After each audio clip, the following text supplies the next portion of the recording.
La relation avec l'Éternel, c'est par le Saint-Esprit. Sans le Saint-Esprit, pas de relation avec le Dieu qui s'appelle l'Éternel. Mais pour que la vie du Saint-Esprit te conduise, il faudrait que tu en sois conscient, tu saches que tu l'as reçu et que le Saint-Esprit habite en toi. Le Saint-Esprit opère les œuvres par l'intelligence que chacun de nous reçoit. C'est l'enseignement qui s'accomplit dans nos vies par le Saint-Esprit, effectivement. Au nom de notre Seigneur et Sauveur Jésus de Nazareth. Le Saint-Esprit ne peut pas te conduire par sa connaissance et toi sans cette connaissance-là. Ce n'est pas possible. Il faut comprendre cela. Donc vous le recherchez par la connaissance qui vous donne de savoir pourquoi vous devez rendre grâce à Dieu le matin quand vous vous levez de vos couches, quand vous vous réveillez. Si vous ne savez pas pourquoi, vous ne permettez pas au Saint-Esprit de vous conduire parce que le Saint-Esprit conduit l'intelligence et la connaissance que nous dégageons, que nous exprimons pour avoir connu Dieu, pour avoir compris que désormais ma vie, elle est revêtue de la nature du Fils de Dieu. Et c'est la vie du Fils désormais qui est en moi. C'est ce qui habite en toi comme connaissance qui va donner l'ampleur à l'Esprit de Dieu de te conduire. Il conduit la connaissance que toi tu as là. Voilà pourquoi, quand nous lisons Romains chapitre 8, verset 26 à 27, n'est-ce pas? Romains chapitre 8, verset 26 à 27. Il est dit que, comme par nature, nous ne savons pas ce qui nous convient de demander dans nos prières. Quand il est dit, lisons encore, que le Saint-Esprit va nous aider dans cette prière, en faisant une prière à notre place. Je vais vous expliquer comment ça se fait. Lecture. Romains 8, à partir du verset 26. De même aussi, l'Esprit nous aide dans notre faiblesse. Oui. Car nous ne savons pas ce qu'il nous convient de demander dans nos prières. Oui. Mais l'Esprit lui-même intercède par des soupirs inexprimables. Et celui qui sonne le cœur connaît quelle est la pensée de l'Esprit. Oui. Parce que c'est selon Dieu qu'il intercède en faveur des saints. Tu vas reprendre ça encore tout à l'heure. Quand il est dit que le Saint-Esprit intercède pour nous, il intercède comment? Il nous communique la pensée que nous devons exprimer à Dieu. Il intercède comme ça. C'est-à-dire qu'il nous aide pour que Dieu approuve notre prière. Mais il nous aide à partir de quoi? À partir de la foi que nous avons mis en éveil. Au Saint, si tu ne peux pas par la foi, le Saint-Esprit ne peut pas être dans l'exercice que nous lisons là. Au contraire, il sera attristé. Comme il est dit dans Éphésiens 4, verset 30. Éphésiens 4, verset 30. Éphésiens 4, le verset 30. Oui. N'attristez pas le Saint-Esprit Voilà. de Dieu. On attriste comment? N'attristez pas le Saint-Esprit de Dieu par lequel vous avez été scellés pour le jour de la rédemption. Pour le jour du salut, de l'enlèvement. Est-ce que on attriste le Saint-Esprit parce que on a injuré Dieu? Non. On attriste le Saint-Esprit comment? C'est de plusieurs manières, certes, c'est vrai, par toutes sortes de péchés. Mais on attriste le Saint-Esprit quand on abandonne la foi, quand ce n'est pas la foi qui nous met dans les activités que nous devons mener, qui nous met dans les causeries, les paroles, dans l'échange que nous devons avoir, qui nous met dans les pensées qui doivent nourrir notre cœur pour que ces pensées-là soient la préparation de nos motivations dans la vie sur la terre. Voilà pourquoi le Seigneur a dit que sans la foi, il est impossible de lui être agréable. Voilà. Sans la foi aussi, il est impossible que le Saint-Esprit conduise ta vie, te mette en activité avec toi. Donc, la foi, on doit veiller à ça. Donc, ça devient notre nature nouvelle. On devient de nouvelles créatures avec la foi là, par la foi là. Le Seigneur a dit, l'heure vient, il est déjà venu, où les vrais adorateurs adoreront le Père en esprit et en vérité. En esprit comment? Ce n'est pas la foi. Le Saint-Esprit, s'il n'y a pas la foi, il ne te conduit pas. S'il n'y a pas la foi, le Saint-Esprit ne peut pas t'animer. Il faut faire attention. Si ce n'est pas la foi et qu'un esprit t'anime, il faut discerner. Est-ce que ça, c'est vraiment le Saint-Esprit de Dieu ou bien c'est un faux Saint-Esprit? Est-ce que j'ai motivé ma vie par la foi pour mener telle action, bien telle autre action? C'est important de toujours comprendre que c'est par connaissance que nous devons marcher. De connaissance en connaissance, nous allons aussi de l'avant. Par le Saint-Esprit qui nous confirme que oui, ça c'est de Dieu, selon tel passage de l'Écriture, selon tel passage de la parole de Dieu, le Créateur et amour de nos âmes. Notre Créateur est notre amour. Nous cherchons Dieu sur la terre. Beaucoup d'hommes, beaucoup de femmes commencent à chercher Dieu sur la terre dans le but de trouver la satisfaction des problèmes qui les ont. Les gens vont vers Dieu à cause des problèmes. Mais Dieu n'appelle pas l'homme à cause de ses problèmes.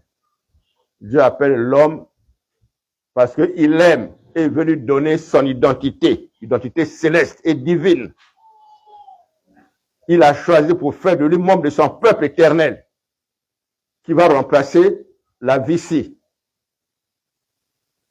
Maintenant, si tu viens, tu accueilles cette parole-là, ces pensées-là, sa volonté-là pour toi maintenant, avec lui. Il commence maintenant à te laver, à te soigner, sans attendre tes prières. Oui. Sans attendre tes prières. Tu vois les choses changer parce que tu acceptes ce qu'il t'a proposé, ce qu'il t'a révélé. Tu accueilles ça dans ta vie. Tu commences à rechercher ça. À lui aussi, il commence à plonger en toi son amour, et son amour est toujours agissant. C'est toujours pratique. Ça commence à opérer les autres. Oh, je sens que l'amour de Dieu vraiment a trouvé place dans ma vie et dans mon être. À cause de ce qu'il voit en toi pour lui. Il a dit que j'honorerai celui qui m'honore, non? Si tu l'as honoré, il ne va pas attendre tes prières pour t'honorer. Parce qu'il est le rémunérateur. Ce que tu as fait, demande chez lui une récompense, sans attendre tes prières. Il voit dans la récompense en question, sa vie a besoin de ceci, sa vie est bloquée par là, sa vie est bloquée par là. J'ouvre ici, je vais lui donner la joie maintenant, parce qu'il a accepté de souffrir pour moi. Pour être zélé pour le Seigneur, on doit toujours souffrir.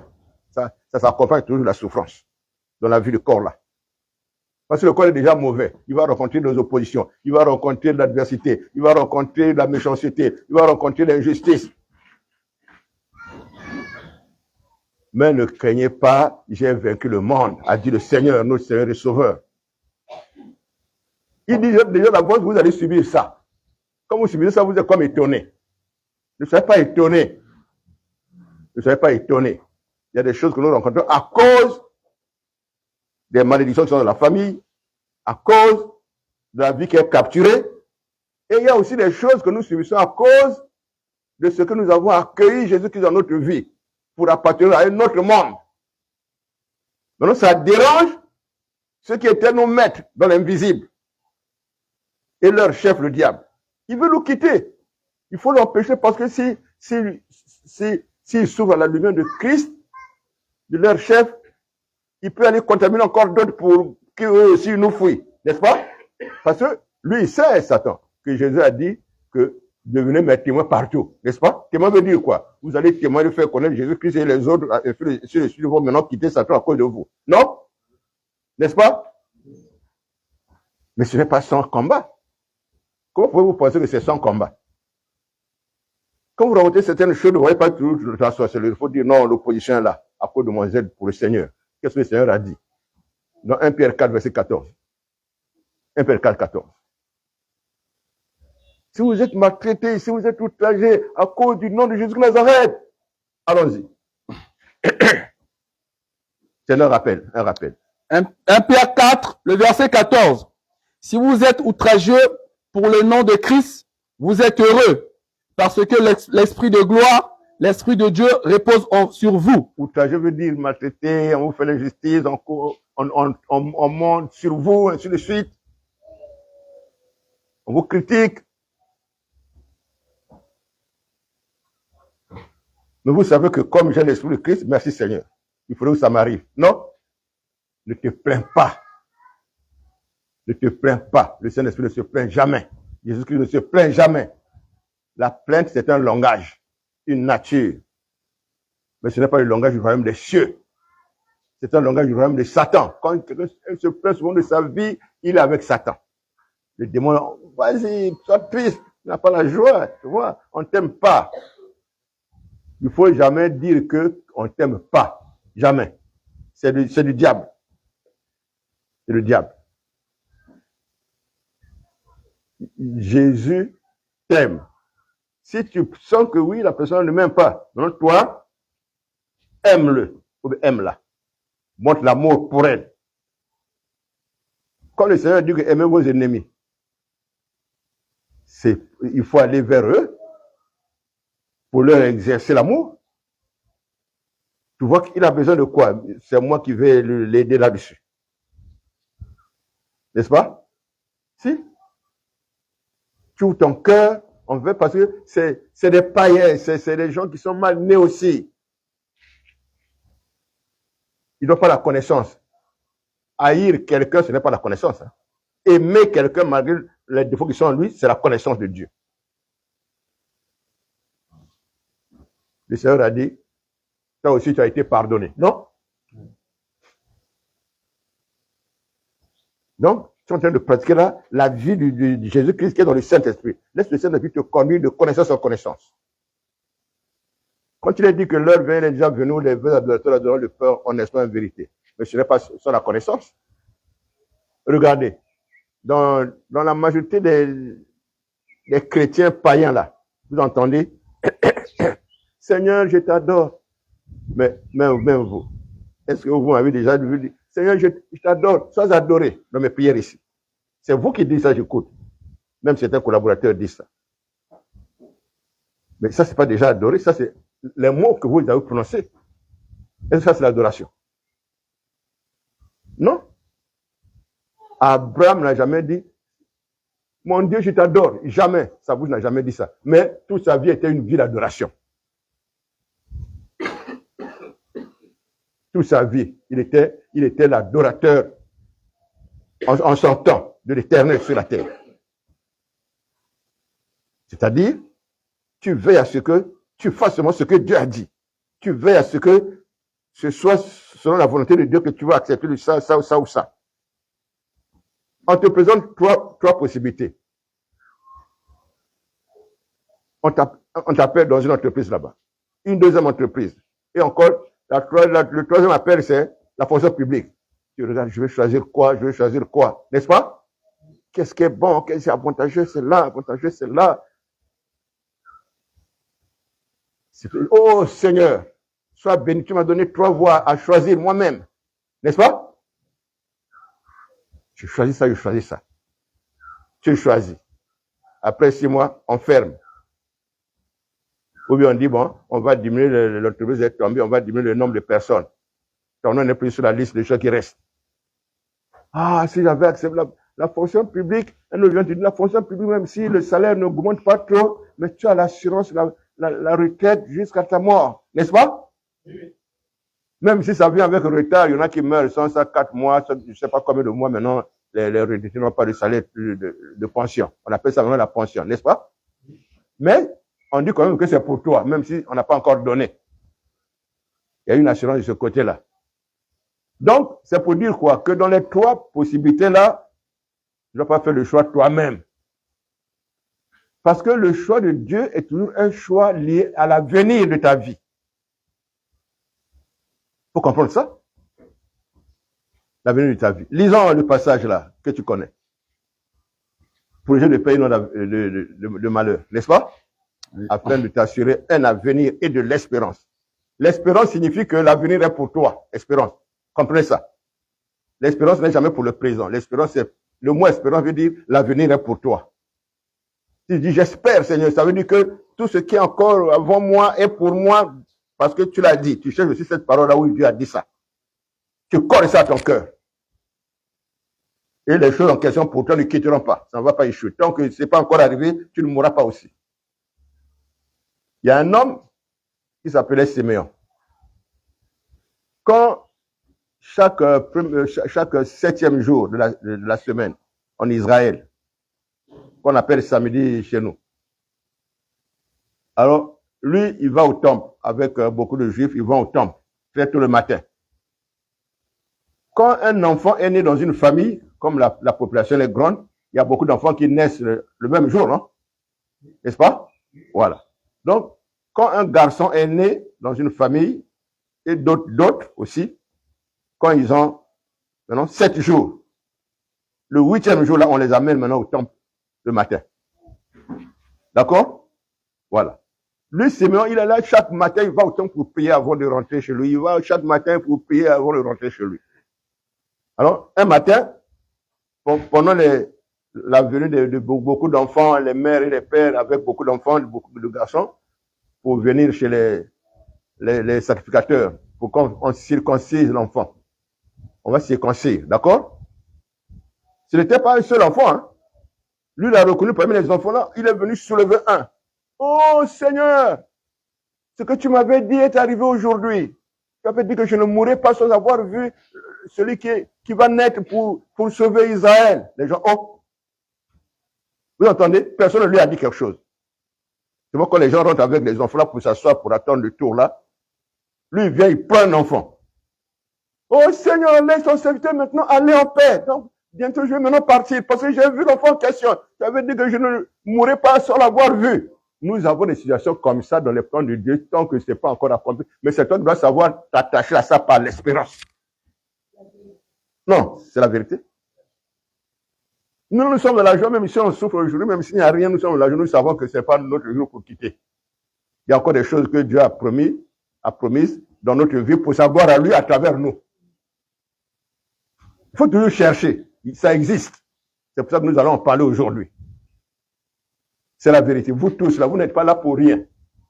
Vous ne savez pas regarder au Seigneur dans votre cœur. Vous ne venez pas, c'est pas vous qui venez ici, hein. Nous allons à Christ par la volonté du Seigneur lui-même. Il a dit, personne ne peut venir à moi si le Père qui m'a envoyé ne l'attire. Et je le ressusciterai au dernier jour. Donc il y a toujours la promesse du futur. Je le ressusciterai au dernier jour. Toujours. Quand on explique les choses de Jésus-Christ, on ne s'arrête pas sur Jésus-Christ, il a fait aujourd'hui. On doit ajouter, et à l'avenir, il fera ceci, il fera cela, et la fin, c'est nous tous, nous irons maintenant au ciel. Il faut toujours parler aussi du futur. C'est ça le rôle de la prophétie. La prophétie n'est pas parce que, oh, tu es béni. Non, ça c'est pas la prophétie, elle n'est pas complète. Ça c'est une information qu'on peut appeler révélation simplement. Et si c'est la prophétie, ce n'est pas ça qui est la prophétie pour ta vie. La prophétie pour ta vie, c'est toute la bonne nouvelle que tu as reçue qui doit continuer à faire son cours dans ta vie, dans les plans de Dieu. On le sait même pour toi, dans la communion que tu as reçue aujourd'hui avec lui. Donc, toute vie est une vie prophétique dans la parole de Dieu. Quand elle est fondée sur la parole de Dieu, c'est maintenant une vie prophétique. Le Saint-Esprit est là pour faire vivre la prophétie de Dieu dans ta vie, transformant petit à petit, dans la croissance, à tous égards, dans la sanctification, dans les bonnes œuvres, dans l'accomplissement de l'appel que tu as reçu par les dons ou les ministères qu'il a prévus sur toi. Donc, c'est toujours prophétique. Toujours prophétique. Il y avait un passage, n'est-ce pas? Oui. Vas-y. Jérémie 29, le verset 11. 11 à 13. 11 à 13. Oui. Car je connais les projets que je formais sur vous, Je connais les projets que j'ai formés sur vous, dit l'Éternel, dit l'Éternel, projets de paix projets et non de paix malheur, et non de malheur. afin de vous donner un avenir et d'espérance. Ne pensez jamais que, comme vous êtes maintenant avec le Seigneur, là, que les malheurs sont encore pour vous. Quelle que soit la difficulté que vous allez avoir, devant les difficultés, le Seigneur a dit, soyez heureux, n'est-ce pas? Tu n'as pas lu ça? Soyez heureux. Parce que l'Esprit de Christ habite en vous. Tu n'as pas lu ça? Si, 1 Pierre 4, 14, tu as lu ça? si, j'ai eu ça. Tu as lu ça? Oui. Lis encore. Ouais. encore. C'est la vérité. Vous voyez, quand vous souffrez sur quelque chose, même si c'est dans votre santé, même si, tant que vous n'avez pas la pensée que Seigneur, il y a des choses qui doivent s'accomplir d'abord dans ma vie pour ta gloire à travers moi, tu ne m'as pas créé pour rien, tu ne m'as pas appelé pour rien, il y a des plans pour ma vie, pour ta propre gloire dans ma vie existent. Tant que ce n'est pas encore accompli, je sais que tu n'as pas encore donné le chemin pour quitter ici. Maintenant, il faudrait que toi, tu saches ça. Comme Simeon là. On va lire ça aussi. Oui? Reprends 1 Pierre 4. 1 Pierre 4, verset 14. Si vous êtes outragé par le nom de Christ, oui, vous êtes heureux. Oui, il n'est pas dit que vous soyez malheureux, soyez triste. Non? Vous êtes heureux. Donc, il faut dominer la nature pécheresse qui veut te faire pécher là. Dans ta chair là. Je dois être heureux en subissant cela. Au nom du Seigneur. Par la foi. Quand c'est par la foi, le Saint-Esprit agit. Quand c'est par la foi, le Saint-Esprit. Sans la foi, le Saint-Esprit n'agit pas. Même si tu as parlé, le Seigneur cherche à savoir si la prière en question c'est par la foi. Parce que la prière ne veut pas dire parler. Lui, le Seigneur cherche à voir la foi. Est-ce que tu as mis la foi en moi? Est-ce que tu crois que c'est moi qui t'ai ouvert la prière en question? Voilà. Oui? Je reprends. Si vous êtes outragé par le nom de Christ, vous êtes heureux parce oui, que l'Esprit de gloire, l'Esprit de Dieu repose sur vous. Oui. Alors, fini Jérémie 29, 11 à 13.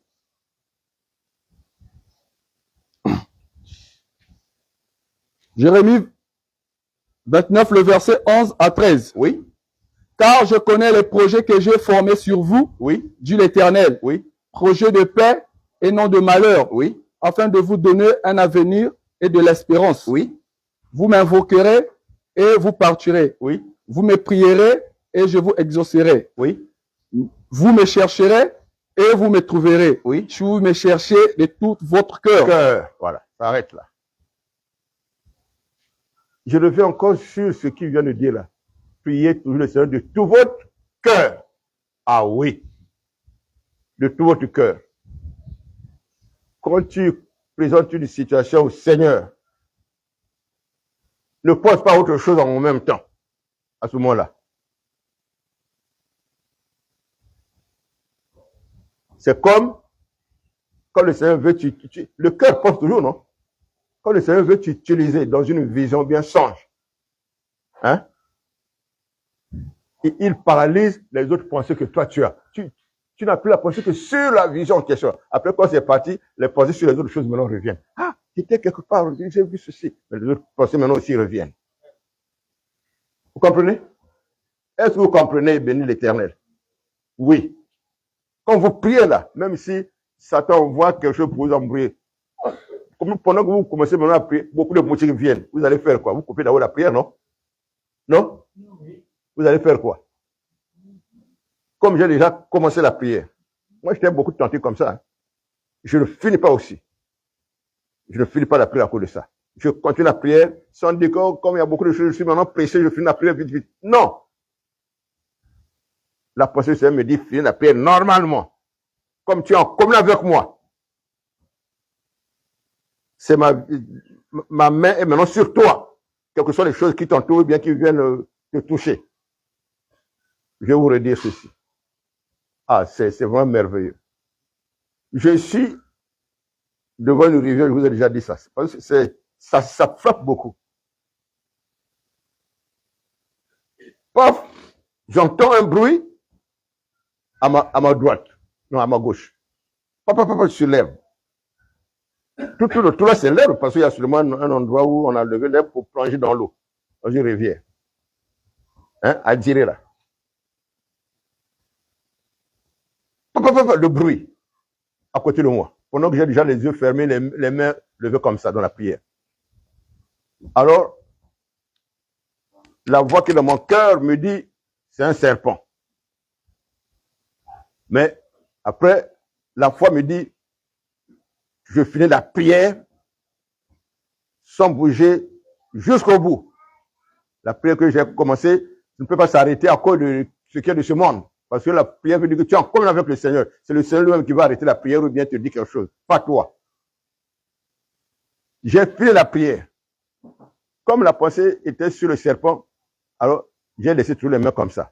Je commence à regarder doucement pour voir si le bruit en question, le propriétaire du bruit est là aussi. Je regarde là, je vois le serpent debout comme ça. Il est en train de me regarder comme ça. Donc pendant que je priais là, il est comme ça, il bouge pas. Quand je jette l'œil seulement comme ça doucement, je vois, il est là à côté de moi. Debout, hein. Alors, comme la foi est déjà là, je ne peux pas avoir peur, même si il me touche, la foi va anéantir ça. D'accord? Maintenant, j'ai commencé à, je l'ai laissé debout comme ça, je commence à tourner la tête doucement. Si je tourne brusquement, il croit que tu veux lui faire un coup. D'accord? Donc, je savais déjà ça, donc je tourne doucement. Parce que même le serpent, quand tu viens là, si tu commences à faire la main comme ça, le serpent, il va pas te piquer. Il commence à faire la tête comme ça, ou bien, même si tu vas tirer sa queue, il va pas tourner pour venir te piquer, non. Et quand tu fais les mouvements un peu brusques là, il dit, ah, ça c'est une agression. D'accord? Ou bien si tu l'as fait frémir, là, lui a fait peur, alors maintenant, il peut venir vers ton pied. Ou bien que si tu marchais dans l'herbe, lui, tu ne sais pas, ton pied a voulu aller vers lui, ah, ça c'est quelqu'un qui veut me piquer. C'est souvent comme ça que les gens sont piqués dans la brousse, parce que ton pied marche vers lui. D'accord? Voilà. Mais si tu es debout, il ne peut pas quitter là-bas, il vient, il va te piquer. Non. Là, c'est maintenant si il est orienté par un démon. D'accord? Donc, je cherche, maintenant j'ai tourné la tête comme ça. Je ne le regarde plus, je cherche s'il y a un bâton quelque part là, qu'est-ce que je peux prendre pour lui lancer ça. Pendant que je cherche comme ça, j'entends le bruit. Fui! C'est lui. Il saute, il traverse la rivière en l'air comme ça. Pour aller tomber de l'autre côté là-bas. J'ai dit à ça, j'ai vu ça seulement à la télé dans les documentaires des animaux. Il y a là. Dans les documentaires des animaux, c'est d'un arbre à un autre arbre. Hein? Mais là, j'ai vu, il traverse la rivière. Devant moi, je suis allé sortir là-bas, je regarde. Je me suis dit, ah là. Donc, c'était par un démon. Qu'est-ce que le Seigneur a fait voir à ce démon? Le démon, quand le démon fouille, l'animal aussi que le démon utilise, fouille, non? C'est comme ça. S'il ne fouille pas, donc il va mourir là. Ah oui. Nous avons déjà eu des cas comme ça. Je rentre, je viens du culte. Quand j'avais ouvert un village à Liambou là-bas. Quand j'avais ouvert une première église ici, avant d'aller au Gabon. Je finis le culte, je rentre dans la porte de ma chambre. Ça a une porte extérieure. Alors, dans mon cœur, une pensée me dit, regarde derrière la porte. Je suis rentré. Regarde derrière au-dessus de la porte. Quand je regarde au-dessus de la porte, il y a un serpent dedans. Il a fait la tête comme ça, vers le bas. Quand je regarde comme ça, je vois le serpent à l'intérieur, mais au-dessus de la porte. Je suis resté là. J'ai dit au nom du Seigneur, ne bouge pas. J'ai dit ça au serpent. Après, j'ai appelé les frères qui étaient dehors. Apportez-moi une machette là-bas, il y a un serpent ici. Le Seigneur a mis dans la pensée d'un de ses frères là-bas, il est allé, au lieu de venir seulement avec la machette, il est allé d'abord couper une golette, un bois, qui a une fourche comme ça, il coupe ici pour que le bois en question ait une fourche comme ça pour mettre sur le serpent, pour le bloquer et pour couper. Donc, Dieu lui a donné de la pensée là-bas, il vient aussi, moi j'attendais seulement la machette, mais je vois, il vient avec la machette et le bois en question, la fourche là. Après, il pique ça sur la tête du serpent comme ça, après, on le coupe.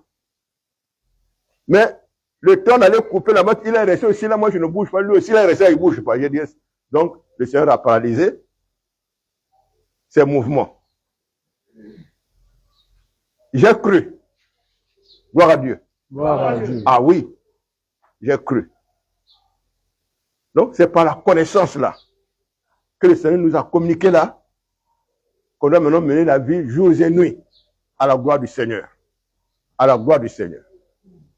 À la gloire du Seigneur. Nous avons pris le passage le dernier passage là de Jérémie.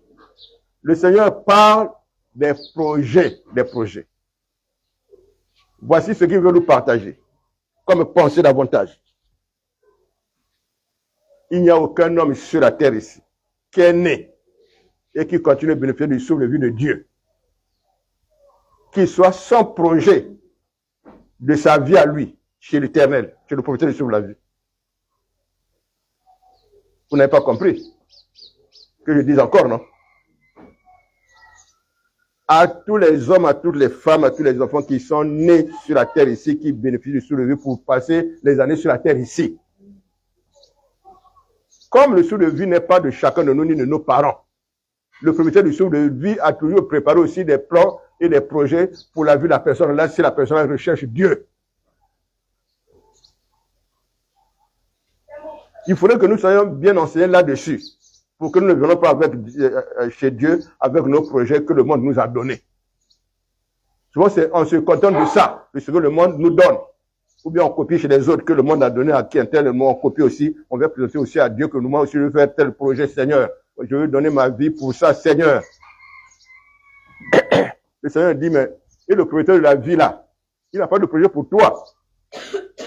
Si tu crois que Dieu a aimé l'humanité, il a aimé son projet. Oui. Est-ce que Dieu peut t'aimer son projet pour ta vie sur la terre?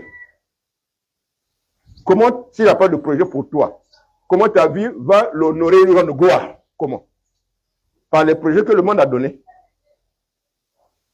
Si tu t'attaches à ce que le monde t'a donné, parfois, le Seigneur n'est pas honoré par ça. Il n'est pas glorifié par ça. Parce qu'il voit que la source des activités que tu mènes, c'est Satan. Oui, oui. C'est Satan. Oui. Quand tu recherches la pensée de Dieu, même chaque jour, en attendant, je suis en train de mener cette activité, Seigneur, mais tes plans, tu ne manques pas de plans pour moi. Voilà. Il dit, tu commences à savoir qu'il y a des plans pour toi.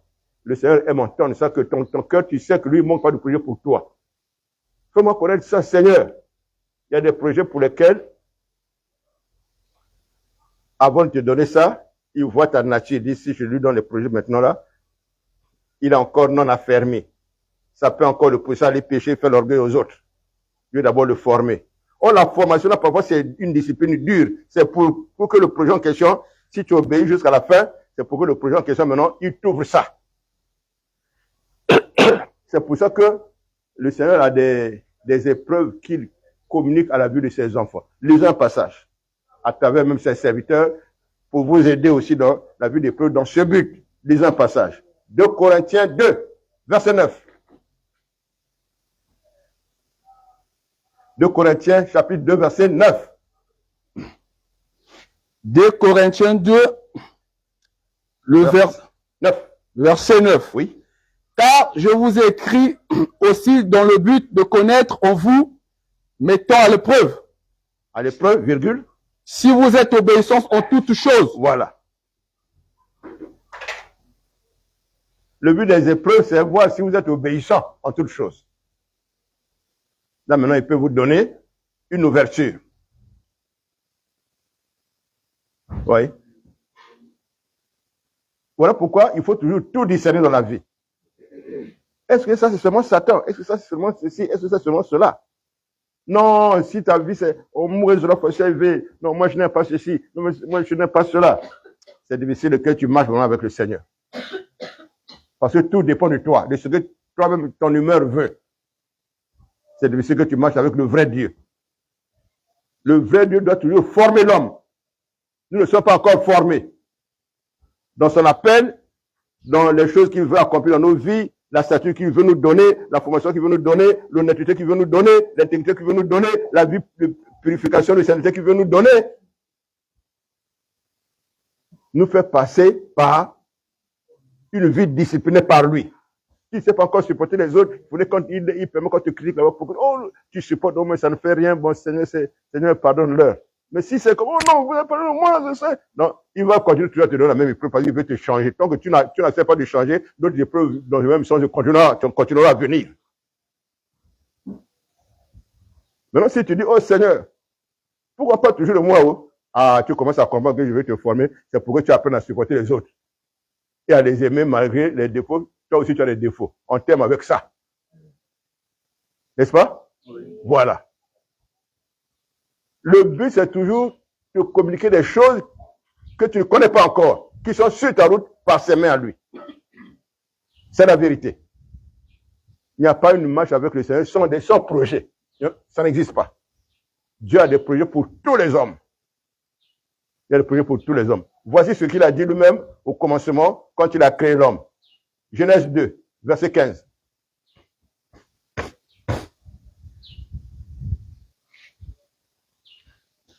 Genèse 2, le verset 15. Oui. L'Éternel Dieu prit l'homme Oui. et le plaça dans le jardin d'Éden Oui. pour le cultiver et pour le garder. Pour le cultiver. C'est-à-dire, c'est le projet. On ne cultive pas n'importe comment, c'est Dieu qui donne les pensées. C'est ce qu'il faut faire. Et le garder. Garder aussi comment? Par rapport à qui? C'est aussi Dieu qui donne la connaissance. Il enseigne l'homme. Sur ce que veut dire garder, sur ce que veut dire cultiver. Quand nous creusons la terre pour trouver l'utilité des cailloux qui sont en bas, on va casser pour faire la fondation.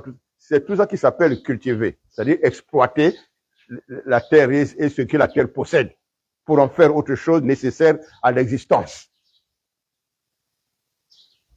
C'est tout ça cultiver. Quand quelqu'un a beaucoup de connaissances sur les activités là, on dit, oh, il est beaucoup cultivé hein, dans telle matière. Hein. Non? Non? Si? C'est tout ça cultiver, c'est pas seulement prendre la houe, bien comment on appelle ça? La machine, l'appareil, le tracteur, voilà. Tracteur agricole pour tirer la terre. Non. Cultiver, c'est pas seulement ça. Cultiver, c'est exploiter toutes choses nécessaires à être utile pour la vie. Voilà. À partir de la terre, là. Tout ça, ça vient de la terre. Ça sort de la terre là-bas. Mais la terre est riche. On fabrique les verres et les appareils là. On prend la terre là-bas pour que ça devienne maintenant, ça provoque un champ magnétique. Magnétique veut dire, quelqu'un là-bas, au port là-bas, tu causes avec lui à distance. Les choses en question qui donnent la communication là, ça vient de la terre là-bas. C'est dans la terre. Le coltan, l'uranium, c'est dans la terre là-bas. Les cailloux en question. Donc les cailloux ont plusieurs noms à cause de ça. Donc plusieurs utilités. Tous les cailloux n'ont pas le même rôle, n'est-ce pas? Tout ça, ça vient de la terre là-bas. Même le magnétisme, quand on ne voit pas là. Ah, comment ils l'avons cause ici? Ça vient de la terre ici. La terre ici, là. Oui. La terre là seulement, oui. On était des Yézas avant, quand les colonisateurs venaient. Oh, mais nous, ils ont déjà découvert, eux, ils ont déjà étudié la géologie avant, hein. Ils connaissent la qualité des pierres. Oh, nous voulons prendre les pierres ici. Oh, les cailloux simples, qu'est-ce qu'on a à faire? Il y a beaucoup de cailloux chez nous. Prenez pas d'avec. Oh, c'était l'or, c'était l'argent, c'était le diamant, c'était ceci. Maintenant, quand les riches viennent nous faire découvrir, non, c'est très cher. Le caillou que vous nous avez donné là, c'est comme ça qu'on avait fait à Bokassa, qui était empereur en Centrafrique, là. Les Russes sont revenus avec une belle montre qui brille. Ils lui ont donné ça. Ah, ça coûte cher, hein. Oui, ça coûte. Après, ils lui ont dit, mais vous savez, oui, on a fait ça avec les cailloux que vous nous avez donnés ici, que les Français prennent chaque jour, beaucoup par avion, ils partent avec ça, là. C'est avec ça qu'on a fait le cadeau pour vous, là. C'est ce que vous nous avez donné. On vous a fait la montre avec ça. Oh! C'est là où les yeux commencent à s'ouvrir petit à petit, commencent maintenant à brimer, à refuser, jusqu'à destin, maintenant on commence à lui barrer la route. Bon, on va l'enlever. Après, on va le brimer en France, sa maison là, il vient maintenant, quand on l'a enlevé, il est allé habiter là-bas. Alors, on lui a coupé l'eau, on lui a coupé le courant. Oh, il faut payer. Il dit, oh, je suis maintenant comme ça. Après, il a fouillé, il est venu rester pour lui en Abidjan, tout de suite. Hein? Ça n'a pas marché, il dit, moi, je retourne, si on doit me tuer ou me mettre en prison, je retourne chez moi. Après, il est devenu prêtre. Vous connaissez son histoire, non? Oui. Il est devenu pasteur catholique. Mais sa propre église catholique. Il n'est pas parti chez les prêtres là, non. Il a fait sa propre église catholique. Jusqu'à ce qu'il est mort, pasteur de son église. Ah oui. Mais on exploite les choses de la terre, c'est ça cultiver et garder. C'est-à-dire que c'est toi, le prince de la terre là. C'est toi. Bon, donc, nous devons vivre par connaissance. La connaissance doit nous gouverner. Voilà. par le Saint-Esprit. Et la foi doit nous aider à marcher. On marche par le cœur. La foi, c'est dans le cœur. Les yeux de la chair, c'est par la tête. N'est-ce pas? Le Seigneur nous a interdit de marcher par la vue, mais par la foi. Donc, le cœur acquiert l'intelligence et la connaissance, et le cœur est fondé sur l'amour pour celui qui nous a créés par amour aussi. Nous vivons régulièrement l'amour, on met l'amour en pratique, et le Saint-Esprit nous conduit, nous fait marcher. On va lire un autre passage. Donc, nous voyons que Dieu nous a établis sur la terre avec des projets. Quand il dit l'homme doit cultiver la terre, il est placé dans le jardin pour cultiver, le garder. Donc, c'est lui qui doit lui mettre des projets pour qu'il se mette à exécuter les travaux à travers les projets-là. Une vie ne doit pas rester comme ça, ou bien la main ici, ou bien en train de dormir, de penser au rêve de sa vie, comment sa vie va être dans le plaisir. Non. Ça, c'est la tromperie du diable. Voilà pourquoi le diable a tout mis dans le monde pour que le monde séduise l'homme. Le rôle du monde, c'est d'abord de séduire l'homme et d'emprisonner l'homme dans les souffrances. Le monde. C'est Satan qui a fait ça comme ça. Lisons un passage là, c'est dans Thessaloniciens, 2 Thessaloniciens 3. 2 Thessaloniciens chapitre 3, verset 10.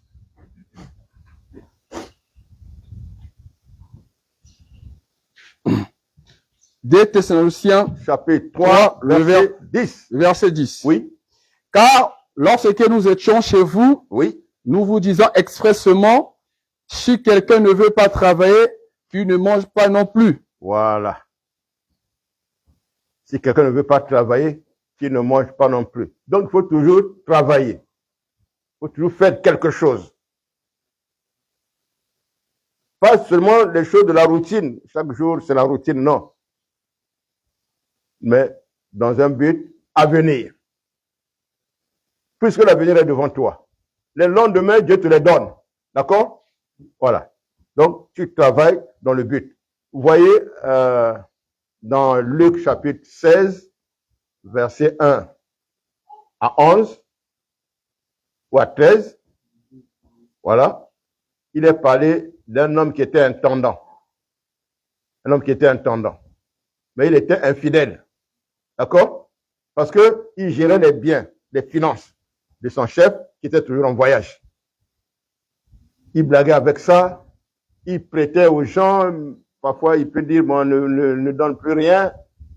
Donc, on a rendu compte à son chef quand il est arrivé, on dit, mais son intendant là, il faut le changer, vraiment, voici comment il fait, il gaspille tes biens. Alors, le chef là convoque cet intendant là. Il dit, qu'est-ce que j'entends dire de toi? Maintenant, à partir d'aujourd'hui, tu ne vas plus administrer mes biens. Va prendre tous les cahiers, tu viens me rendre compte, après, tu quittes. Bon, il lui a donné quelques jours pour se préparer à venir lui rendre compte. Les quelques jours en question, qu'est-ce qu'il a fait? Il a cherché toutes les personnes qui devaient à l'entreprise là. Il va là-bas. Toi, dans ton Canada, tu me dois combien? Tu dois combien à notre entreprise? 300 000, par exemple. Hein? Il dit, bon, ouvre le carnet et écris 100 000. Les 200 là, je te laisse.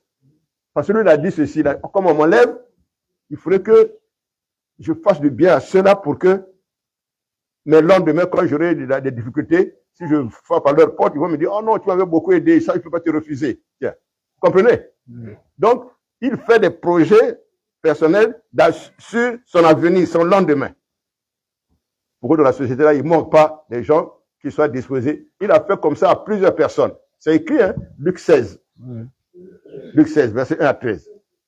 Maintenant, le Seigneur a dit, il a félicité sa pensée au sujet de sa vie présente et à venir. Si vous pensez à Dieu, seulement Seigneur, mes prières, c'est aujourd'hui, c'est seulement aujourd'hui, il dit, mais si aujourd'hui passe, ta vie va s'arrêter seulement aujourd'hui. Vous comprenez?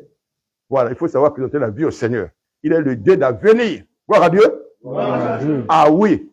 Lisons encore ça. Les projets de paix et non de malheur, afin de vous assurer un avenir et de l'espérance. L'avenir et l'espérance sont ensemble. L'espérance veut dire ce qui est pour moi entre tes mains, c'est devant, mais c'est déjà pour moi. L'espérance rattache la vie à ça. Le rôle, le mystère que l'espérance, la notion d'espérance a, c'est d'attacher ta vie, ton âme, ton cœur, au bien en question. Si c'est dans 10 ans, les 10 ans, il faut d'abord que ça passe avant que tu meurs. Tant que ça ne passe pas, mais ça peut rester si ton cœur n'est pas attaché à ça. C'est ce qu'on appelle l'espérance. Il faut comprendre la notion d'espérance là. Parfois, vous venez voir les bien-aimés pour dire, explique-moi quoi la notion d'espérance, je veux bien comprendre ça. Espérance. Espérance. D'accord? Pas le nom qu'on donne aux enfants, hein. C'est différent, hein. Espérance. Si vous voulez, on va encore lire un petit peu ce passage-là. Hébreux 6, verset 19. Il y a beaucoup de passages sur l'espérance, mais prenons encore celui-ci, que vous avez déjà entendu aussi. Hébreux 6, le verset 19. Oui. Cette espérance, nous la possédons comme une encre de l'âme. Voilà, encre de l'âme, notre âme. Encre veut dire la meçon, là, le crochet là, qui permet au bateau d'être stabilisé quand il est en panne, par exemple. On lance ça au sol là-bas, qui va toucher le lit du fleuve ou de la mer. Alors, le bateau reste sur place. L'encre là permet la liaison entre l'endroit où le bateau se trouve et le lieu géographique là. Le bateau ne peut, même s'il y a des vagues, comment le bateau ne peut plus aller ailleurs. Hein? Donc, le Seigneur prend l'image de l'encre que nous connaissons, parce que souvent, il utilise le langage que nous connaissons déjà pour nous expliquer les choses spirituelles. Voilà.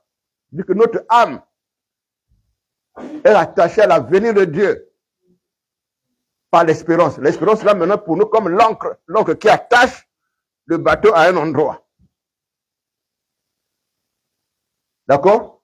Voilà. Parce que si le commandant du bateau parle à la radio pour alerter la côte là-bas, on lui donne, mais vous êtes donc à quelle partie, quelle référence il donne, on appelle ça la longitude, la latitude pour dire l'endroit où le bateau se trouve. Pour que s'ils viennent, ils le trouvent aussi là. Mais s'il n'y a pas d'encre, ils viendront. Mais il avait dit que c'était ici, mais le bateau n'est plus là, le bateau est parti ailleurs. Donc on stabilise comme ça, par l'encre là. Un bateau ne manque pas d'encre. D'accord? Frère, viens nous dessiner l'encre là-bas, un peu gros là-bas. Tous ces avions, le dessin de l'encre ici. Vous voyez, c'est la formation qu'il a reçue. Lui, c'est un chef de bateau, hein, le petit que vous voyez là. Chef de bateau, lui.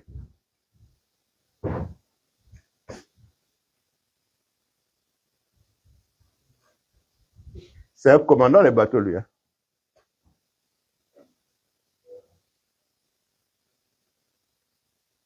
Un peu gros pour que tout le monde voie depuis là-bas. Ouais.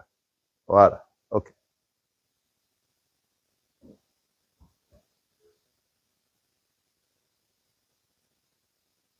Quand on le recule, on n'arrive pas à le payer un petit comme ça, beaucoup d'argent, parce que son titre, c'est grand, c'est beaucoup d'argent. Après, on le brime, après, non. Bon. Jusqu'à ce que le Seigneur, si ça fait au Seigneur, bien, jusqu'à ce que le Seigneur dise, voilà. Hein? OK? Voilà. Mais lui, parfois, il est nonchalant, il vient pas, ça dépend de lui. Le Seigneur dit, hé, moi, là, mais ta vie m'appartient. Voilà. Ah, OK. L'un ou l'autre. Hein? Ça va? OK. Il a été très simple dans... Bon. Il y en a comme ça aussi. Il y a encore d'autres formes aussi. Hein? Voilà. D'accord? Voilà. Il y a encore d'autres formes. Par exemple, mais toi, tu as beaucoup voyagé dans les bateaux, non? Tu n'as pas vu ça là-bas? Ah.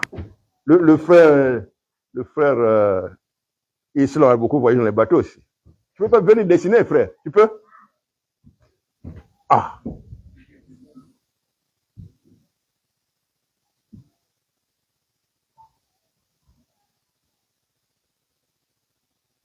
Hein? Hein? Ah, ouais. Oui.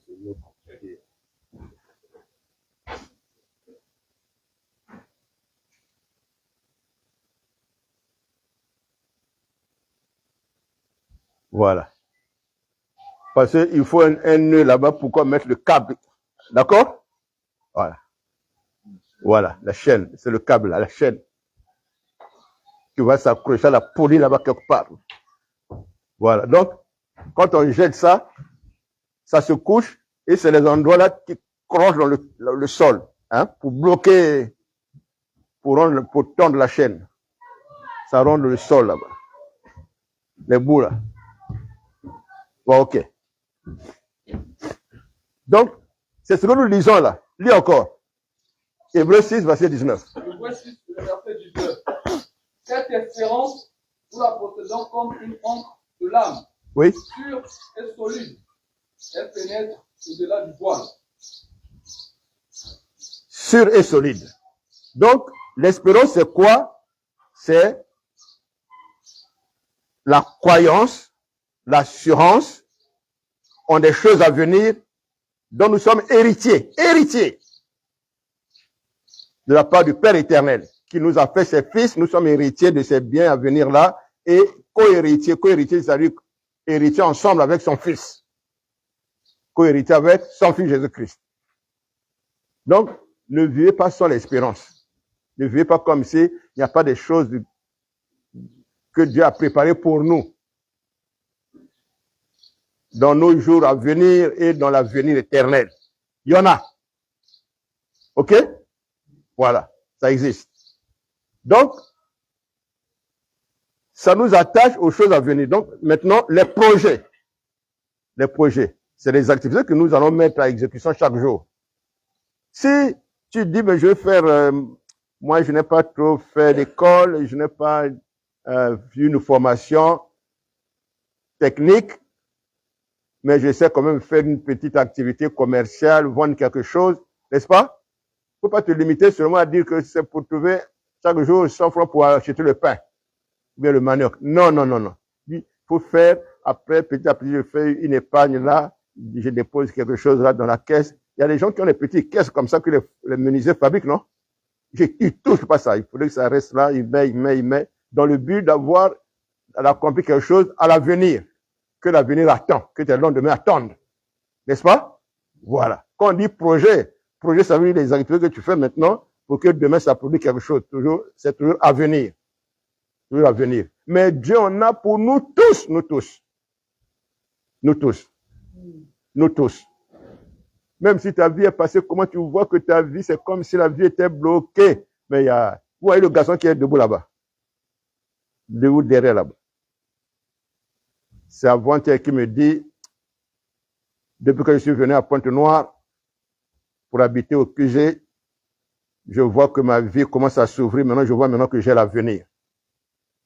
Parce que, par rapport à nos familles, surtout le côté paternel, tous n'évoluent pas. Même nous, ceux qui sont nés avant nous, petit à petit, ils meurent avant le temps. Et personne n'évolue, personne n'arrive au bac, personne ne trouve une bonne situation. La bonne situation qu'ils trouvent, c'est sûrement être taximan. Et lui, tout était bloqué chez lui. Il a fait le bac pas une seule fois. Et à l'université, sa patine s'était arrêtée. Il a repris l'université quand il est venu maintenant ici. Donc, de temps en temps, je l'envoie par l'océan du Nord pour aller faire les examens. Et il a déjà les cours et il prend encore les autres cours avec les autres à distance. Donc, parfois, quand il va à Brazzaville, c'est pour aller faire les examens à l'université Marie-Ngouabi là-bas. Ouais. Donc là où le voyez, là, il est étudiant, il est encore en train de continuer. Il dit, mais sa vie était arrêtée. Maintenant, en 2023, on a mis son dossier à la fonction publique et en début 2024, ici, non, août, hein, juillet 2024, son nom est sorti. Il est allé à la présidence retirer l'arrêté. Et on a signé, lui. Maintenant, là, il est en train de chercher l'affectation qu'on l'affecte à Pointe-Noire, lui. Il a dit à ça, vraiment, ma vie, vraiment. Ah, gloire à Dieu.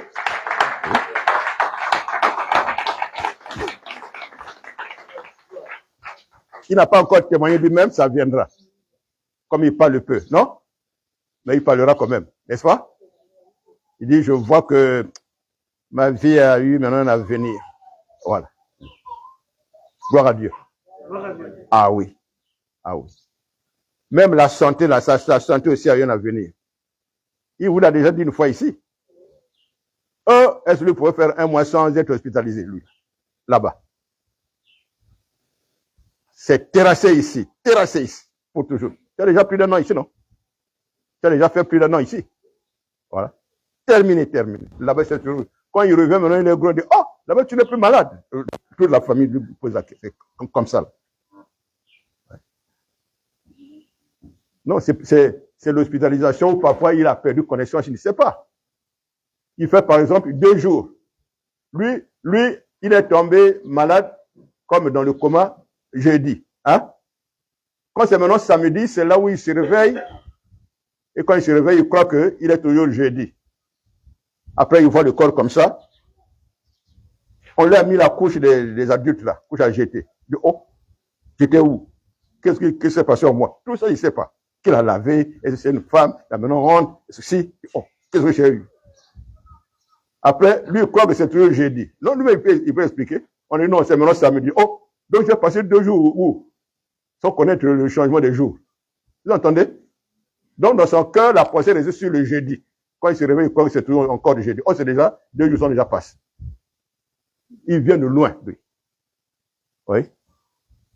Confions le cœur au Seigneur, On ne sait pas ce qui vient demain. On ne sait pas ce qui nous entoure, le Seigneur nous en parle. Au fur et à mesure, on découvre ça. Oh, donc j'avais quelque chose qui nous a ma vie, qui était en moi-même. Oui. C'est merveilleux d'écouter Dieu, de savoir discerner toutes choses et de savoir se confier en Dieu pour vouloir comprendre. Après avoir écouté comme ça, asseyez-vous encore, frère, causez encore un peu sur ça. Il y a des frères ici, hein, chaque premier jour de la semaine. Quand ils ont fini le culte, et ils ne partent pas à la maison, ils restent avec moi ici jusqu'au soir. Si je leur dis de lever la main, ils vont lever la main avec moi. Il y a une sœur aussi qui est là aussi avec d'autres sœurs qui restent ici. Ils ne sont pas pressés d'aller à la maison. Ils restent ici jusqu'au soir. Au milieu de la famille spirituelle que Dieu leur a donnée. Ils ne sont pas pressés de partir. Sauf s'ils ont des tâches là-bas, comme vous. Nous supposons que vous partez parce que vous avez toutes les tâches là-bas. Eux, s'ils ont des tâches, parfois ils gardent les tâches là pour le soir. Mais ils passent le reste de la journée encore ici. Moi, quand le premier jour de la semaine commence, il est dit au téléphone, là-bas. Jusqu'à la nuit, si tu m'appelles, tu ne m'auras pas. Ça va sonner vide là-bas.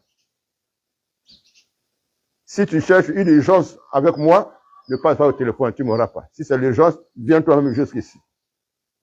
Les urgences au téléphone, le premier jour de la semaine, c'est pour Dieu avec moi. Mais pas essentiellement sur le Seigneur, avec ceux qui m'entourent. Voilà. Il faut dans la semaine, une journée pour le Seigneur. Chez vous, chez tout le monde. Ceux qui ont déjà connu Dieu, quoi. Il y en a qui n'ont pas encore connu Dieu, ils fréquentent seulement les églises, hein. Mais je parle de ceux qui ont déjà connu Dieu. On connaît Dieu par son Fils Jésus de Nazareth, qui te révèle de sa personne. Une journée doit être pour toi et le Seigneur. Une journée. Même si tu vas au travail parce qu'on vous refuse d'avoir 2 jours de férié dans la semaine, mais tout en travaillant, c'est la journée pour le Seigneur. La journée pour le Seigneur chez toi. Voilà. Pour sortir de l'esclavage du travail, de l'esclavage des activités de la terre. Il y en a qui sont esclaves de ça, même l'un du Seigneur, il refuse. Je suis esclave de l'activité que je fais. Le soir, je ne peux pas partir. Parfois, c'est à l'heure là que beaucoup de clients viennent. Je ne peux pas bouger. Voilà. Seigneur, a rendez-vous demain. Tu ne sais pas ce que tu provoques chez le Seigneur quand tu seras dans le besoin auprès de lui. Vous voyez? Ne fais pas ça, ne continue pas à faire ça. Ne continue pas à écouter le malin. Celui qui t'éloigne des pensées du Seigneur, éloigne ton cœur du Seigneur. Je suis fatigué. La fatigue ne doit jamais te séparer du Seigneur. Te faire fuir le rendez-vous avec le Seigneur. La fatigue. Quand quelqu'un est un peu malade, mais est-ce qu'à l'église ici, on vient pour s'amuser? Il préfère rester malade justement chez lui.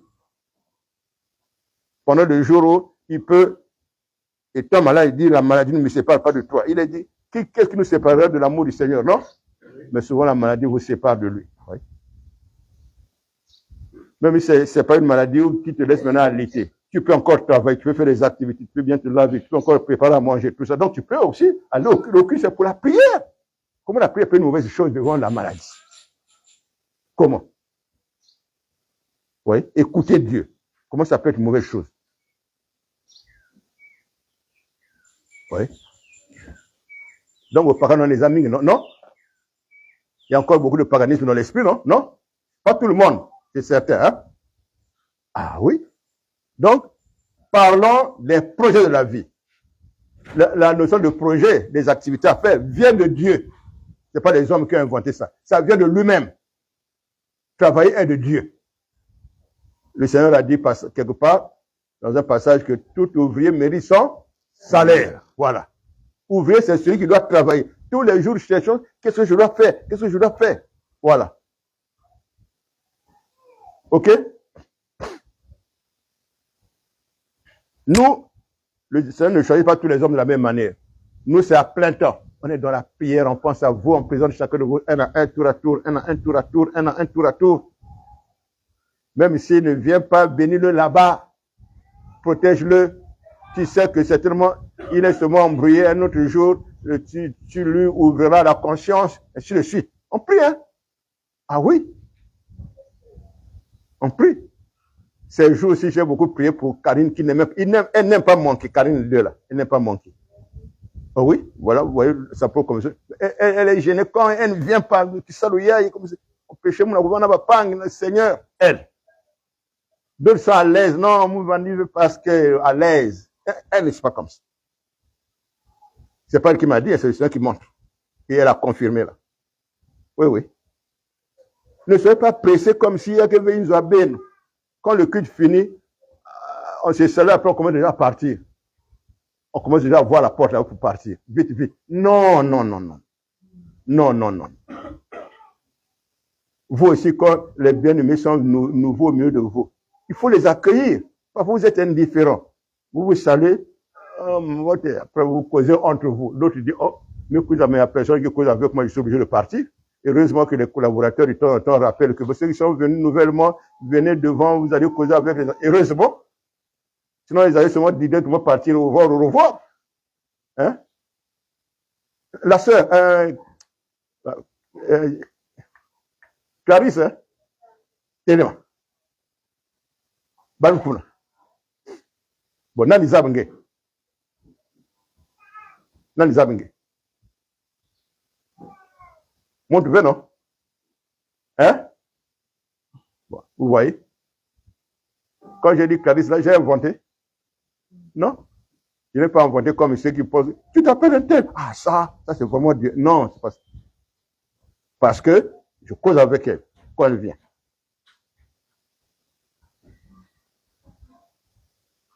Aujourd'hui, vous n'allez pas les laisser partir sans causer avec elle.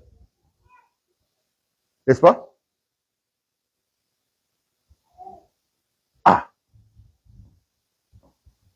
OK? C'est ça, gagner le Seigneur. C'est ça, gagner la bénédiction du Seigneur. Gagner le cœur du Seigneur. Gagner le Seigneur dans son cœur. C'est ça. C'est ça. Oui, oui. C'est comme ça que vous arrachez beaucoup de choses de la part de certaines personnes que vous ne connaissez pas. Maintenant, la personne s'ouvre à vous comme si vous connaissez. Oh, il ne me connaît pas, mais il me fait des faveurs comme ça. C'est comme quand nous étions à une conférence au palais du Parlement à Brazzaville là-bas. Moi, je venais du Gabon. La conférence avait déjà commencé. Ça fait déjà 2 jours. Je viens, on me bloque la route. Il y avait des soldats partout, partout. C'était après la guerre de 97. Donc, on a balayé la voie partout, les soldats partout, avec les armes partout, les grenades partout. Ah.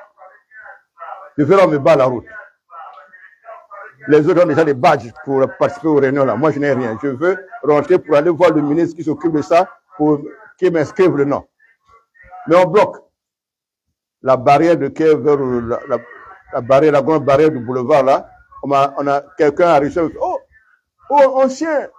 Moi, je dis, oh, ça c'est qui? Il est bien armé, tout ça. Ancien, tu me connais pas. qui était à l'église de Pointe-Noire en année 90, 91. Oh, tu es maintenant militaire. Oh oui, tu es venu faire la conférence. Oui, bon, moi je te conduis. Et c'est lui qui m'a fait rentrer. Et je vais là-bas, à l'estrade. Là-bas encore, il y a une barrière devant les vitres là. Pas de badge, tu ne rentres pas. Ah, je suis resté tranquille comme ça. Alors, il y a un officier, j'étais à l'écart comme ça, beaucoup de gens qui rentrent tout la tour. Monsieur, vous avez un problème? Venez voir. Ah, je dis, ah, Seigneur, merci. Oh, c'est vrai? Je dis, non, je vais aller voir le ministre parce que moi, je viens du Gabon, je viens encore d'arriver, je suis venu en retard, je vais voir le ministre pour que je me fasse inscrire. Venez, venez, venez. Il m'a fait rentrer. Il partait, vous montez au deuxième étage, et je suis parti. Et on m'avait reçu, et j'ai été inscrit. Ah oui? Donc la main du Seigneur est sur toi, parce que tu veux l'honorer. Et c'était pour parler au nom du Seigneur, hein, là-bas. Là où on a failli m'enlever et me faire disparaître. Vous connaissez pas, certains connaissent l'histoire. Après, on m'a fait fouiller dans l'avion jusqu'à Pointe-Noire. L'avion est libanais. Ah oui. Après, hop, on est d'abord parti me cacher derrière la maison d'arrêt. On me fouille là-bas pendant 3 jours, on ne me trouve pas. Un colonel est allé me cacher derrière la maison d'arrêt. Donc, on ne peut pas voir la pensée que je peux être par là-bas. On me fouille par là, ailleurs, là, le quartier populaire. Oh, on m'a caché là. Jusqu'à ce qu'on est allé me chercher un billet. On m'a mené comme un prisonnier jusqu'à faire rentrer dans l'avion. Les militaires m'ont entouré, armé. On dit, oh, ça c'est un prisonnier qu'on amène où? Oh, c'est quelqu'un qu'on est en train de faire fuir. Oui, oui. Sinon, le journaliste a mon 20. Ah oui. Eh, le Seigneur est bon. Gloire à Dieu. Ah oui. C'était pour le bien, mais comme il y en a qui n'aiment pas le Seigneur, moi je voulais parler, j'ai parlé pour défendre les enfants de Dieu. C'est la bande de Mimbivé. Il y a de Bao. C'est Satan qui fait le jeu à Imbi. C'est comme ça. Oh, pourquoi il est venu parler? Ah. Ok. C'est merveilleux d'écouter Dieu et de rechercher la connaissance là. La connaissance là te protège parce que tu es en train de vivre maintenant des projets selon la pensée de Dieu. C'est Dieu qui a donné à l'homme les mains pour travailler l'intelligence, pour concevoir les choses, pour pratiquer sur la terre ici et pour que ça l'honore, ça lui rende gloire. Quand tu cherches ça, Dieu ne va pas refuser le projet qui est sur toi parce que le but c'est pas pour t'enorgueillir, mais pour lui rendre gloire, pour l'honorer. Il sort les cœurs et les reins et voit ce que tu es en train de dire est vrai. Si c'est faux aussi, il sait que tu es en train de dire seulement comme ça parce que tu as le désir de quelque chose. Il faut être sincère devant lui. Quand tu es sincère là, sa main aussi va s'agiter en ta faveur pour accomplir quelque chose. Gloire à Dieu. Gloire à Dieu. Que celui qui a les oreilles pour entendre, que Dieu le bénisse. Bénisse aussi. On va se lever. Ô Seigneur, pour ma vie. Allons-y.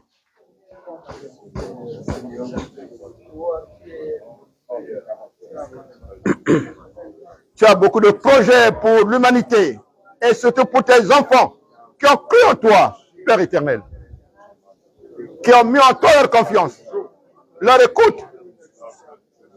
Transforme-nous chaque jour. Nourris-nous de tes pensées à toi, afin que ce soit ta volonté qui s'accomplisse dans nos vies.